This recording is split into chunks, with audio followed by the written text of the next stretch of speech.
আনুষ্ঠানিকভাবে গাড়ি চলাচল শুরুর আগেই চট্টগ্রামের এলিভেটেড এক্সপ্রেসওয়ের একটি র্যাম্পের কয়েকটি পিলারে ফাটল দেখা দিয়েছে। তবে এসব ফাটল স্বাভাবিক বলে দাবি প্রকল্প সংশ্লিষ্টদের। বিশেষজ্ঞরা বলছেন, ফাটল স্বাভাবিকের চেয়ে বেশি হলে তদন্ত প্রয়োজন।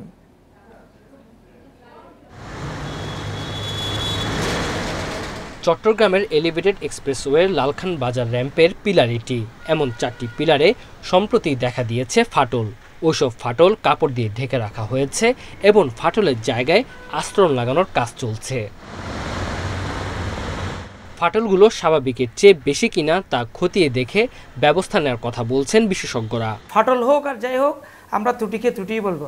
যদি এই ধরনের ত্রুটি থেকেই থাকে, আমি সিডিএর অনেক বিশেষজ্ঞ প্রকৌশলী আছে, বিশেষজ্ঞ লোক আছে, তাদেরকে অনুরোধ করব, যদি ত্রুটি থেকে থাকে ত্রুটি যেন সারিয়ে তুলে আমাদেরকে যান চলাচলের জন্য উন্মুক্ত করা হয়।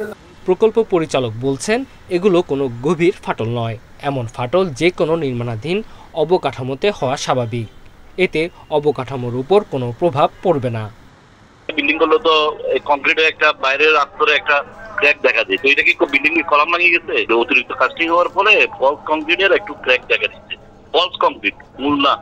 আমরা রেকটিফাই করতেছি, ওটা আমাদের রেকটিফিকেশনের কাজ চলছে। ত্রুটি মুক্ত অবকাঠামো বুঝে নিয়ে যান চলাচল শুরু করতে চান বাস্তবায়নকারী সংস্থার চেয়ারম্যান। আমি গাড়ি ছেড়ে দেবো না, কারণ আমি ছেড়ে দিলে কন্ট্রাক্টরকে টাকা ডুয়েলা দিয়ে সে পার হয়ে যাবে। প্রধানমন্ত্রী উদ্বোধন করে দিয়েছেন, টাকাও দিয়েছেন, ওনার টাকাটা 100% সেখানে কার্যকর হয়েছে কিনা আমি দেখে আমি ছেড়ে দেব।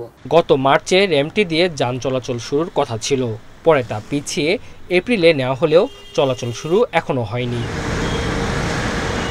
Independent news.